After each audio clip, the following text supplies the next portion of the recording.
Well, that was a lot of fun on Saturday night, and tonight should also be a lot of fun. Hello and welcome to Iowa Prime Time Live, Iowa at the voice of college football. My name is Zach Heine.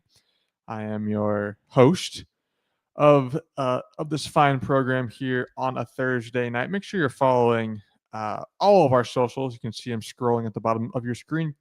You can follow me on X at Zach_Heine.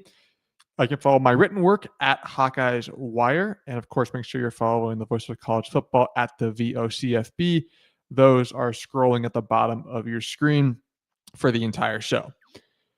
And what a show we have on the docket tonight, recapping Iowa versus Penn State from last Saturday night, and then previewing Iowa versus Minnesota, which will take place this Saturday afternoon at Kinnick Stadium. The battle for the Floyd of Rosedale. Will Iowa keep it home in Iowa City where it belongs, or will Minnesota take it back with them to Minneapolis?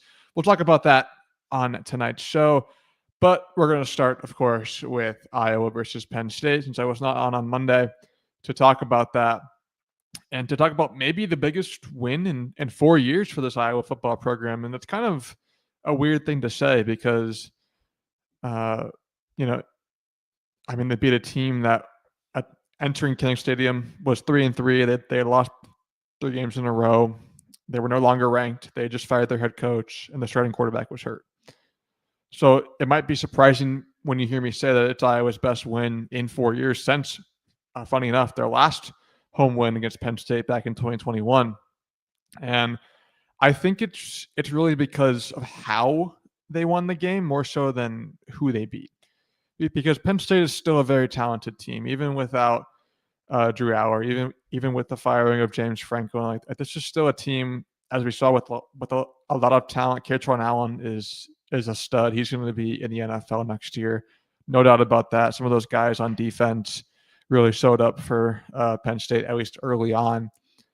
But it's the way that Iowa won the game. 25-24 is your final score for those of you living under a rock. And Iowa won this game with their offense, which is one of the first times you can say that in the last 3 to 4 years. Iowa's defense was good. They made plays. We saw Xavier Wampa have maybe his best game as a Hawkeye with an interception, with a forced fumble, with 10 tackles. X was all over the place on Saturday night. He had a great game for that Iowa defense. But Iowa's offense was the one who really, won the game on Saturday. And I think that's a really encouraging sign for this team and this program going forward, that they were able to do that. And it was Mark Gronowski. And so let's pull up the stats here. Let's take a look. We'll talk about it as we always do every week. Iowa 25, Penn State 24. We'll start with Iowa's offense over there on the right side of the screen. Mark Gronowski passing through the air, 10 of 16 for 68 yards, no touchdowns and a pick. Listen, at this point, Iowa is just not a good passing offense, and they're not going to be this year. I've come to the realization, and I've come to the conclusion, and I've accepted the fact that Iowa's passing offense is just not going to be very good this year once again, and it sucks. I thought it would be better with Mark Gronowski, and we've seen some signs of it, but Iowa still yet to throw for more than 200 passing yards in a single game this year. And another 68 yards here. And the running game is outstanding. And that's why these last 2 weeks, they've just been able to run the ball, however much that they would like. And, it leads to wins. And so you don't need to throw the ball 30 times when you're running the ball as well as Iowa has the last couple of weeks. But the passing game is just not going to be good. And it sucks to say that, but Iowa, whether it's Kirk Ferentz, whether it's Tim Lester, whether it's just the results of what they've done so far this year, Iowa just plays better and they win more games when they run the ball more. And at this point, there's really not a big drive for Iowa to just want to air it out a bunch. with Mark Gronowski, even though I think he could do that. And we saw some signs of him getting better with that, like against UMass and then against Rutgers through the air, and then even into that Indiana game as well. But these last 2 weeks, Iowa showed no interest in throwing the ball very much, not taking really any deep shots, not testing the defense vertically because they're running the ball. And I just worry with that. What happens when the adjustments are made? Like, what happens when a defensive coordinator, maybe it's Minnesota's this week. If not Minnesota, it would definitely be Oregon in a couple of weeks. What happens when they just say, we're stopping the run, we're putting 8-9 guys in the box, and we are daring you to throw deep. We're giving you one-on-one, coverage on the outside. Like, we're gonna go maybe one high safety, and like we are going to dare you to throw the ball deep. Like, what's going to happen then when Iowa can't run the ball? That's what worries me. I think that Oregon game, Iowa's going to have to air it out in that game because Dan Lanning's a smart coach. Oregon's a very talented defense, a very talented front. Like, Iowa's not going to be running for 245 yards and over 7 yards per carry against Oregon. Like, they're going to have to be competent in the air, in the passing game, which is what they haven't been most of this season. And so, like, it's that aspect that worries me a little bit about Iowa going forward this year. But they didn't need to throw the ball very much to beat Penn State because, as I mentioned, that running game was outstanding. 245 rushing yards, averaging 7.4 yards per carry, 3 rushing touchdowns. And then, as you can see, Mark Gronowski, what a game on the ground. 9 carries for 130 yards, 2 rushing touchdowns. He's got 10 rushing touchdowns on the season in 7 games. I think he's like 3rd in the Big Ten Conference in rushing touchdowns, which is wild for a quarterback to be that high up. But Mark Gronowski, where he didn't win the game with his arm, he won it with his legs. Just some outstanding plays, especially in that fourth quarter. 2 really come to mind. Obviously, the 67-yard run right after Penn State went up by 5 points.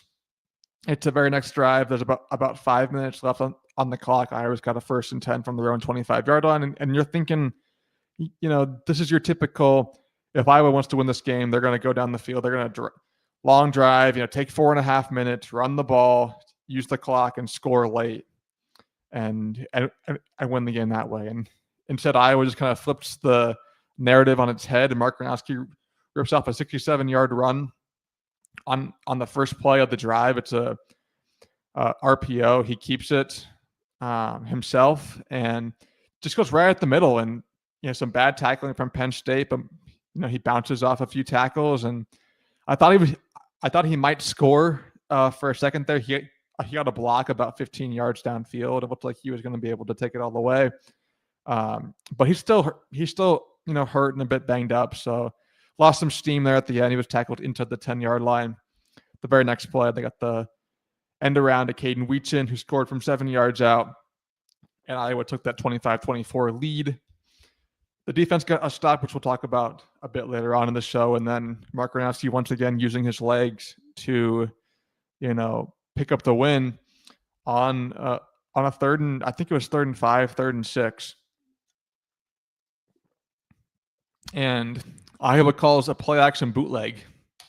And Mark Gronowski keeps it on the bootleg, rolling out to his left, and there is no one there. Penn State totally bit on the run down the middle, and Mark Gronowski slides after about a 10, 15-yard gain. He could have easily scored if he wanted to, but it was obviously the smart play to slide down and seal the game from there. If Iowa doesn't get that first down, do I think Penn State wins the game? No. They're getting the ball back on like their own 10, 15-yard line with 15 seconds left and no timeouts. But anything can happen. And so Mark Gronowski picking up that first down officially sealed it. You don't want to test fate. You don't want to, put the ball back in Penn State's hands and there's a penalty or there's something like a wacky play and they get into range and you lose. Just it's good to see Iowa's offense seal the game on their own. with a couple of big plays in that fourth quarter. Mark Gronowski on the ground was just electric all night long. Won Iowa the game easily. He wasn't alone on the ground, though. Kamari Moulton with 17 carries for 99 yards, 5.8 yards per carry. He was up over 100 at one point, and then he got tackled in the backfield for a couple yard loss, and he didn't get back up over 100, unfortunately. Iowa was this close to having a pair of 100-yard rushers. But Kamari Moulton is your RB1. He is, he's so good. As just a sophomore, bouncing off tacklers, finding his vision is insane, finding the right holes and the right cuts to make, and he's just so hard to tackle. Like, he doesn't go down on first contact. Like Kamari Moulton's always breaking tackles. He's always falling forward. He's been really good. And look at his stats this year. He's missed a couple of games, but still with 360 rushing yards, a pair of rushing touchdowns, averaging 5.4 yards per carry. Iowa's got something special going there with Kamari Moulton. No one else really got any carries in the rushing game. It looks like Kirk Ferentz and Tim Lester really dialed down their spread of the football running wise in this game. We saw in previous weeks a lot of Xavier Williams. We saw a lot of Nathan McNeil, and only one carry for Xavier Williams is a little puzzling. Actually, he had one carry for 4 yards. McNeil had 2 carries for 5 yards, and then Wheaton 3 for 7. So a little odd, in my opinion, with the usage there. I mean, obviously, Mark Gronowski was running well. Moulton was running really well, but I thought we might get a few more Xavier Williams carries. I was hoping at least. He's a really good running back, but it seems like in these close games against really talented teams, we know who Iowa's going to be going to, and it's going to be Kamari Moulton. Would not surprise me if Jazz Patterson enters that circle of trust when he returns, as he's a junior. He's been around the program quite a bit, but it'll be curious to see how Iowa, works their group of running backs, because it's nice to have depth, but it's also important to keep all those guys, in the game and getting work, and that's where it gets really difficult when you have 4 or 5 guys that you trust in that running game, where you have a Moulton and you have a Williams and you have a McNeil and you have a Patterson and even a Terrell Washington Jr. When he gets back. Like, Iowa's got a lot of different options there, and trying to keep each of those guys hot and trying to keep each of those guys engaged in the game will be a tough challenge. And Iowa went with the hot hand on Saturday night, and they won the game. So you can't really complain about that. Would not shock me if we get a lot more Xavier Williams on Saturday afternoon against Minnesota. Not much going on for Iowa's receivers, obviously. When you don't pass the ball very well, your receivers aren't doing a whole lot. 2 for 21 for Caden Wheaton, 2 for 13 for Xavier Williams, 1 for 10 for Reese Van Der Zee, 2 for 10 for Kamari Moulton, 1 for 8 for Hayden Large, and then 2 for 6 for Seth Anderson. So Iowa just not getting a whole lot from their receivers. Was hoping that we see a bit more Reese Van Der Zee in this game. 1 catch for 10 yards was all that we got there. No Sam Phillips once again. I just don't understand where he's gone in this offense. He's one of those guys that you would kind of think about, as an option to spread a defense out vertically, and we just haven't seen that really that much this year from Sam Phillips, unfortunately. Not a lot going on for Seth Anderson. And, of course, Iowa's tight ends, once again, just really non-existent in the passing game. Hayden Large had 1 reception. No catches for Zach Ortworth. Iowa did get some good news from the tight end position going forward, as Kirk Ferentz announced that Edison Ostrenga is returning next year. Obviously, he's out for the year with an Achilles injury that he suffered against Iowa State back in week 2. But Ostrenga will return next year with that medical red shirt for a 5th year, which is really nice for Iowa to bring back some veteran presence at that tight end room, and hopefully, next year they're able to figure out some things with the tight end and get back to being tight end U, which is what Iowa is. But I mean, overall, Iowa rode their rushing game to a win here. Like they didn't really have any interest in throwing the ball a whole lot, and they didn't need to because they won the game, and that rushing game and that offensive line is just so impressive at the moment, and it's going to be something that they're going to lean on against Minnesota and against Oregon and going forward in the season. But Iowa's offense, officially a run first, run heavy offense. I think we all kind of knew that, and these last couple of games have just really been another indication of that. Let's talk about the Iowa defense here in just a second, but we're gonna get into some of the comments here first. T said I'm gonna call in a bit later. Unfortunately, I know it says Iowa Call-In Show up top. So I apologize for the false advertisement, but tonight will not be a call-in show. I've got to run at about 6:45 tonight. But next Thursday will be a call-in show as usual. So T-King, please, make sure that if you're free next Thursday night, we'd love to have you on and talking Hawks. But I got a commitment tonight that I gotta be done at 6:45 tonight. Andrew says Minnesota being stronger defensively against what Iowa's better offense, the run, and Minnesota being more of a pass team, something that Iowa has been improving at, but will they be able to keep pace? Yeah, it's a good question, Minnesota. We'll talk about them a bit later on in the show, but yes, they are a passing offense with Drake Lindsey, but don't sleep on Darius Taylor, who just returned from injury a few weeks ago. Their other star running back, he's really good, and so don't be surprised if Minnesota leans on that run game a bit more, with their freshman quarterback making a tough road start. But yeah, Minnesota defends the run pretty well. So Iowa, MarkRogersTV is going to have to make a few plays through the air on Saturday if Iowa wants to bring home Floyd once again. And we'll talk about that a bit later on in the show. As Kenton says, let's go Hawks, baby. Of course. Always let's go Hawks here at Iowa Primetime Live. And he says, what's Iowa's path to victory, run or pass or both? I think it's going to have to be through the ground with a sprinkle of some action through the air for Iowa. They can't be one-dimensional. They can't be this one-dimensional against Minnesota. They're not going to win the game if they are. So Mark Gronowski going to be important that he completes just a few deep passes or semi-deep passes on Saturday if Iowa wants to beat Minnesota. Let's talk about the defense real quick from that Penn State game. Good, because they were playing against a freshman quarterback making his first ever start, Ethan Grunkemeyer, and he went 15 of 28 for 93 yards, no touchdowns, and 2 picks. What's really rattled most of the night, which makes sense, first ever start on the road, night game at Kinnick Stadium.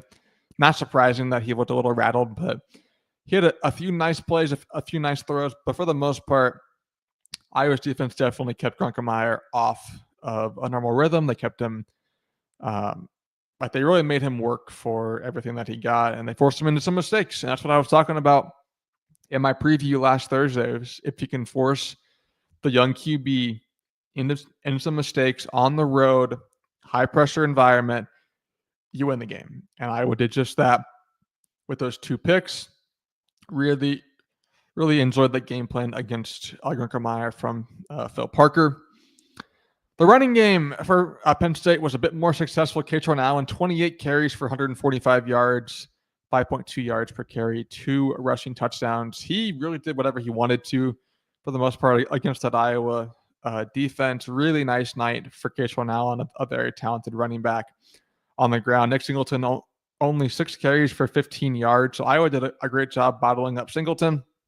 As Penn State's running back duo, they really just went down to one. They were riding Katron Allen for a majority of that night. Iowa had the answers for Singleton, but Allen did run a little wild in that game. So hopefully you don't see a similar stat line from Darius Taylor on Saturday afternoon, because if you do, I think you have a bit of a cause for concern in terms of losing that game, which we'll talk about that in a little bit.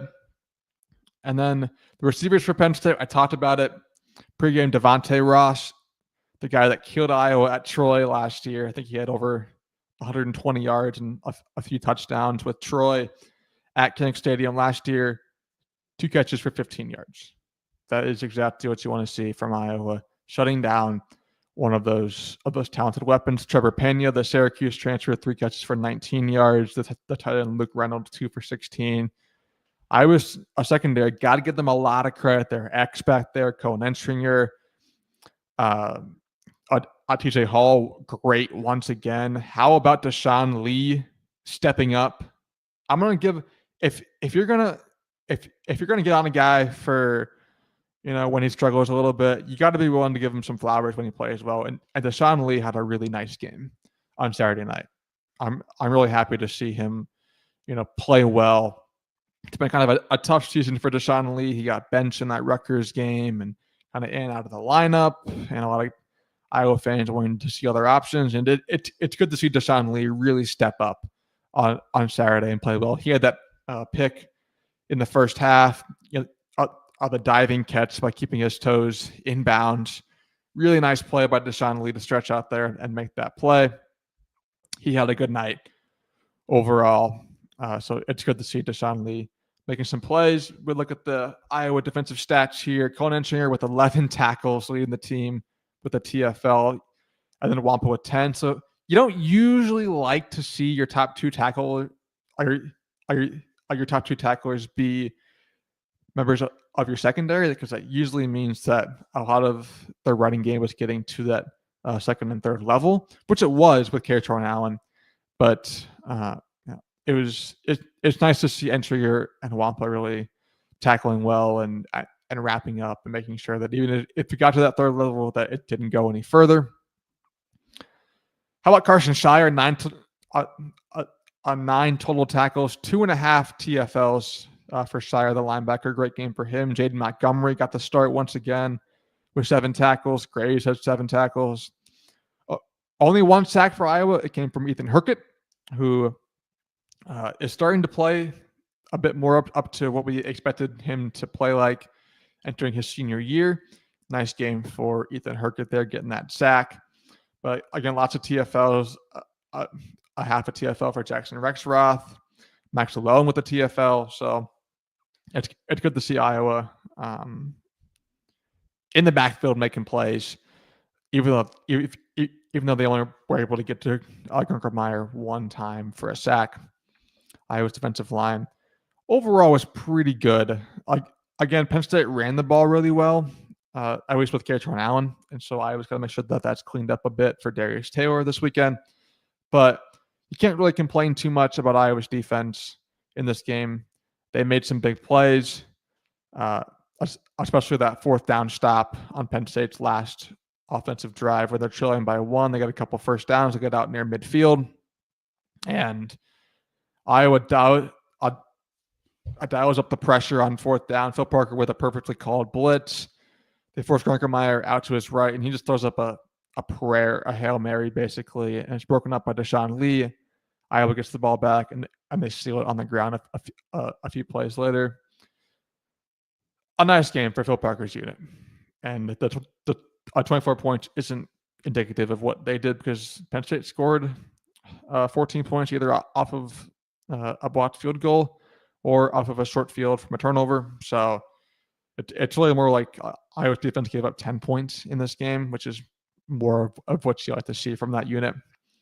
Special teams, man, I just don't know what to think about this unit at the moment. It just seems like Iowa special teams it's feast or famine in 2025, and recently it's been a lot of famine. If Caden Wheaton's not returning kicks and punts for touchdowns, it feels like Iowa special teams is more of a detriment than a positive right now. And I'm not going to blame the blocked field goal on Drew Stevens. I'm going to blame it on Kirk Ferentz. He blamed it on himself after the game. There was no reason to attempt that 66-yarder at the end of the first half. Just absolutely no reason at all. Penn State goes from being down 10-7 to up 14-7 with the momentum, and then going up 21-10 after opening drive touchdown to begin the second half. Just not a good decision at all by Kirk Ferentz. He'll never ever do that again. But you put Drew Stevens in a tough spot. But again, a field goal gets blocked in that case and return for a touchdown. And that's 7 points given up by your special teams. Just not good enough right now. Just not good enough for the special teams unit. LeVar Woods needs to get this figured out soon. Just really soon here, because it's costing it cost Iowa a game against Indiana that they should have won, and it could have easily cost Iowa a game here on Saturday night against Penn State. And it's a problem right now, and Iowa needs to get that cleaned up. And I know that LeVar Woods is very aware of that, and I'm sure that he's working to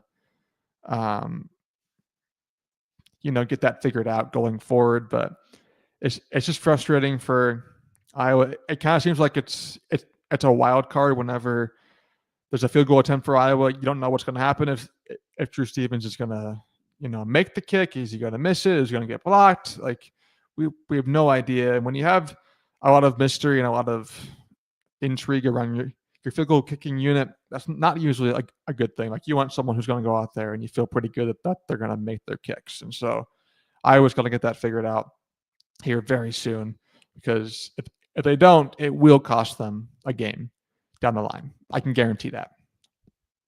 As Kenton says, appeared to me that the line caved on the blocked field goal. I haven't watched the play back in a little while, so I know it wouldn't surprise me if that was the case. Regardless of what happened exactly, it's still not a great thing for what happened to Iowa. And I think Kirk Ferentz knew that he made the wrong choice at halftime, and he addressed it outside of the half and then at the end of the game in the press conference too. And we move on. Iowa won the game. We move on. It's a clean slate, and he'll never do that again. I can guarantee that. I can guarantee that Iowa will never attempt a 66-yard field goal ever again under Kirk Ferentz. Easily. Let's talk about the Minnesota game here just a second, right after this. You can make a difference here at the Voice of College Football. Use the Amazon link.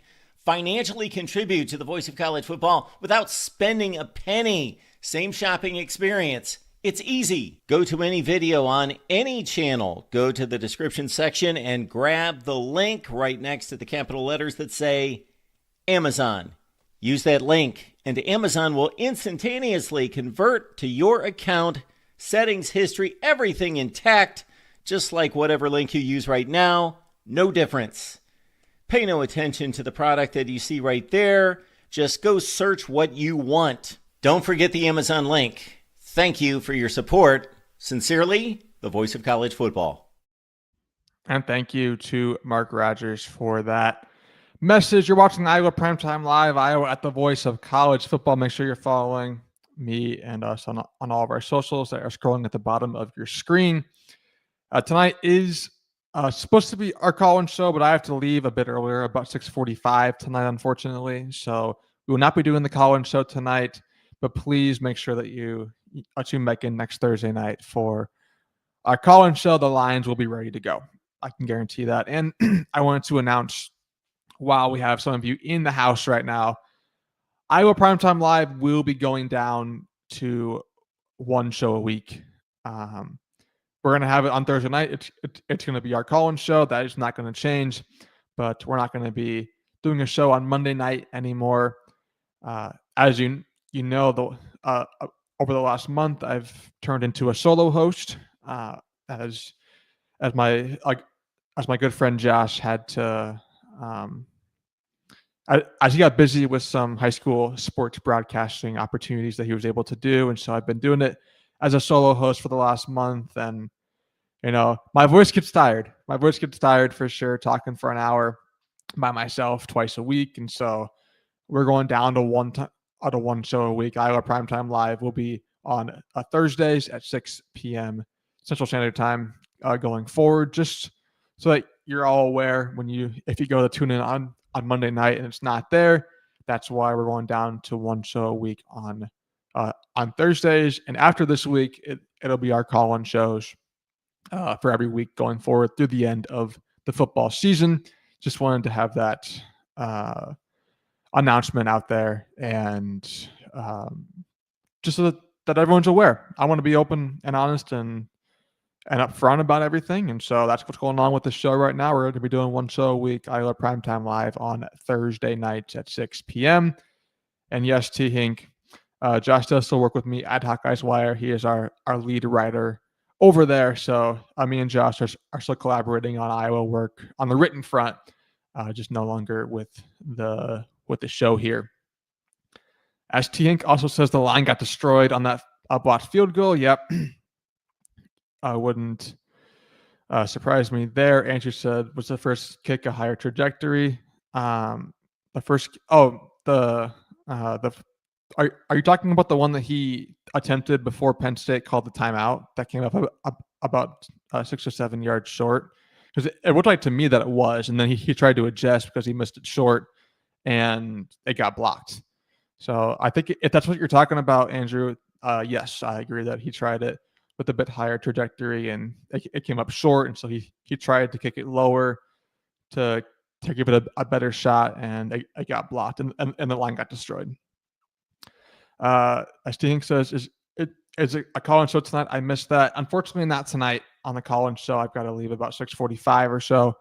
But next week, the call-in show will be back and in action on next Thursday night. So just wanted to make sure we're all aware about that. Before I leave, let's talk a bit about this Iowa-Minnesota game coming up on Saturday afternoon, 2:30 p.m.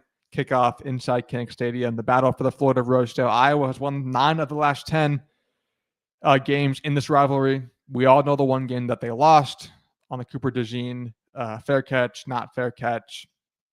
I mean, let's be honest, it was not a fair catch. But that's what they ruled it was a few years ago at Kinnick Stadium. So Minnesota got a win. But outside of that, Iowa has just completely dominated this rivalry for the last decade, and they'll look to continue that again here at Kinnick Stadium against Minnesota and against one of the more just annoying coaches in the Big Ten. PJ Fleck I don't know what it is about the guy. I don't know if it's the row the boat moniker or just his shenanigans and antics on the sidelines. But I'm not a big fan of PJ Fleck. I've made that very clear on the show. He doesn't beat Iowa except for when officials intervene on a fair catch rule that takes away a touchdown. And even then, that's the worst Iowa. He beat the worst Iowa offense I've seen in my lifetime by 2 points. So, pardon me if I'm not super impressed by that victory from Minnesota. But he'll try and pick up a win here on Saturday. And I'm just not a big PJ Fleck guy. Unfortunately for Minnesota fans, if you're tuning in.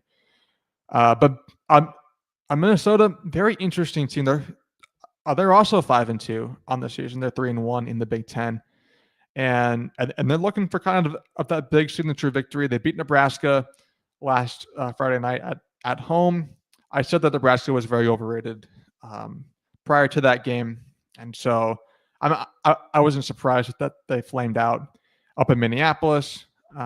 But a nice win for Minnesota there, and they have some confidence riding into Iowa City this weekend with their freshman quarterback, Drake Lindsey, who's thrown for about 1,400 yards, 10 touchdowns to 3 interceptions.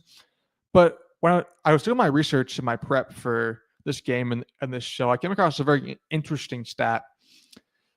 Minnesota this year is 5-0 at home. They are 0-2 on the road. With losses at Cal and at Ohio State. Losing at Ohio State is not like most everyone is going to lose at Ohio State. Losing at Cal was a little surprising. It was a late game, a night game there, West Coast trip. Like, you can kind of make some excuses for it, but still not a great loss there to Cal on the road, even though that freshman quarterback at Cal was really good. But yeah, Minnesota has not won a road game yet this year, and this is going to be probably one of the toughest environments that they've played in this season. And Drake Lindsey's numbers at home versus on the road, those splits are also very interesting. At home, he's completing about 66% of his passes for, I think it's 1,100 yards, 9 touchdowns, and 2 picks. And those 2 road games, he's completing 58% of his passes for 299 yards, 1 touchdown, 1 pick. So, as you would expect from a freshman quarterback, Drake Lindsey's been much less efficient and effective on the road as compared to at home. This is obviously a road game for them. So, expect Iowa and Phil Parker, similar to their strategy versus Ethan Grunkemeyer, to put a lot of pressure on that young quarterback in a tough atmosphere and try and force some mistakes. I think Iowa's defense is very capable of doing that. They're very capable of eliciting turnovers from these quarterbacks, and so that's going to be the game plan there. Shutting down Darius Taylor, very important. He is a star running back. He ran for, I think it was a $150 and 2 touchdowns against Nebraska last weekend. He missed most of September with an injury. He's back now. He's really good. Got to keep an eye on him. Nothing crazy in the receiving game for Minnesota. Jamison Gears, other tight end, isn't too bad. They have a few receivers, but there's no Elijah Surratt, over there that you're like, whoa, like we got to keep an eye on that guy. Like there's some solid receivers, but nothing too crazy with Minnesota. But it really comes down to, can Iowa get pressure on Drake Lindsey and force some mistakes? If they can, I love Iowa's chances. Offensively for the Hawks, running the ball, they're going to try and do that quite a bit like they had the last couple of weeks. But if Minnesota's smart, they're going to load the box and they're going to force Iowa to beat them through the air. So Mark Granowski's going to have to make some plays. I expect Reese Van Der Zee to be on the receiving end of a big catch or two in this game. It just kind of feels like he's due for a nice game after returning from that foot injury.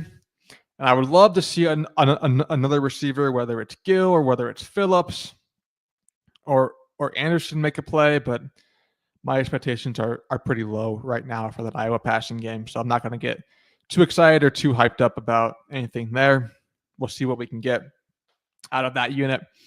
But Iowa's going to try and run the ball, and they're going to try and, salt the game away like that offensively, stop the run, and force pressure on the young quarterback. Defensively, make your special teams plays routinely.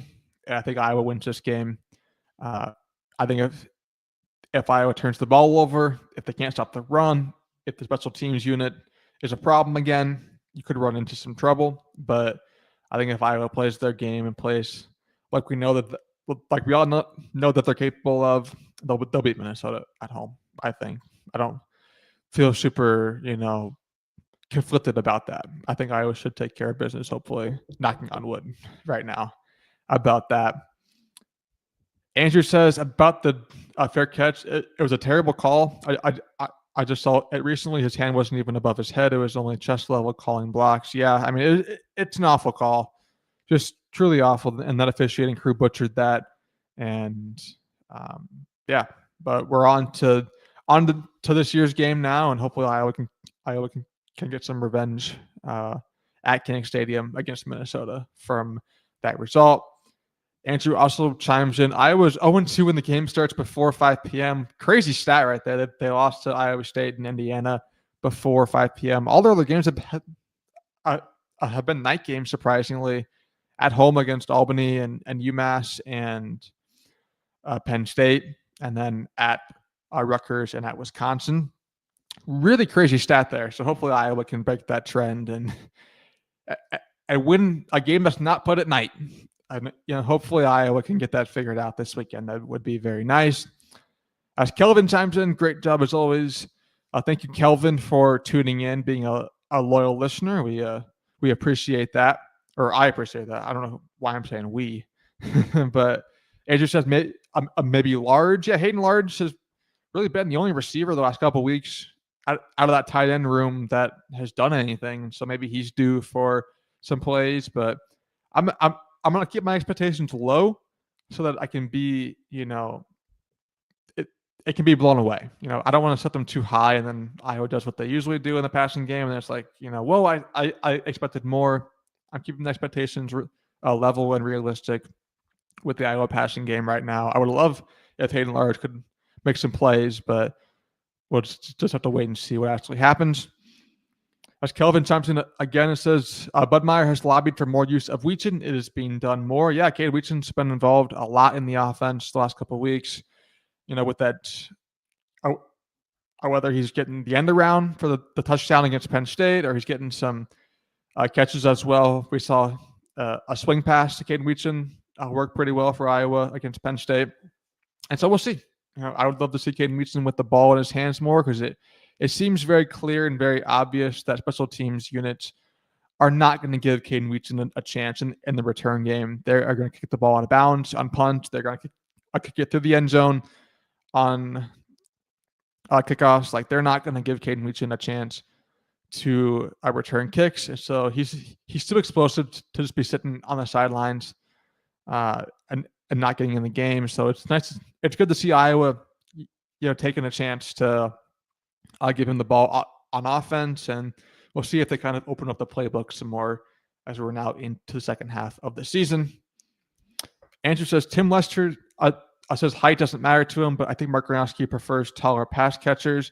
Yeah, it's better. It's easier for quarterbacks when they can throw it up and they've got a guy that can win a one-on-one matchup with his height and with his size. And that's why I think Reese Van Der Zee is due for a big game here at some point, maybe this weekend against Minnesota, as compared to some of those slot receivers like a Sam Phillips or even a Caden Weechin. That's also why I've been pushing for Dayton Howard to be on the field more at 6'4", with his size and with his frame. I think he's a great contested catch guy. I would love to see Dayton Howard on the field more for Iowa, but we just haven't seen that very much for Iowa this year, unfortunately. So maybe at some point soon we'll get Reese Van Der Zee on one end and Dayton Howard on the other, and Iowa can have some receivers that are willing to make a play and are capable of going up and making a one-on-one grab.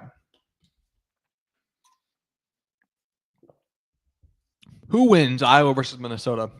I'll wrap up the show here on that. I've got Iowa winning 24-13. I think their defense is going to make some big plays. They're going to force some mistakes out of Drake Lindsey. I think Darius Taylor is going to have a big run or two. He's too talented not to. But for the most part, Iowa is going to keep Darius Taylor, away from a big game. And they're going to force some turnovers out of Drake Lindsey. Iowa's offense, not going to be anything super special, I don't think. But they're going to run the ball about as well as they have the last couple of weeks. And Mark Gronowski, I'm calling it now, will complete one or two, explosive or semi-explosive plays through the air. And Iowa will win this game 24-13. Advance up to 6-2, and get ready for Oregon to come into Kinnick Stadium in a few weeks. That will do it for Iowa Primetime Live here on this Thursday night. Thank you all for tuning in to the show, and keep an eye out for that show next Thursday. As I mentioned earlier, we're not doing the Monday night show anymore, so Iowa Primetime Live once a week on Thursday nights at 6 p.m., and it will be our normal call-in show next Thursday, so make sure that you are tuned back in for there and for that show. But thank you all for tuning in to tonight's episode of Iowa Primetime Live. Let's hope Iowa can bring the Florida Rosedale Trophy, keep it home in Iowa City this weekend. Until I talk to you next time, go Hawks and have a great night.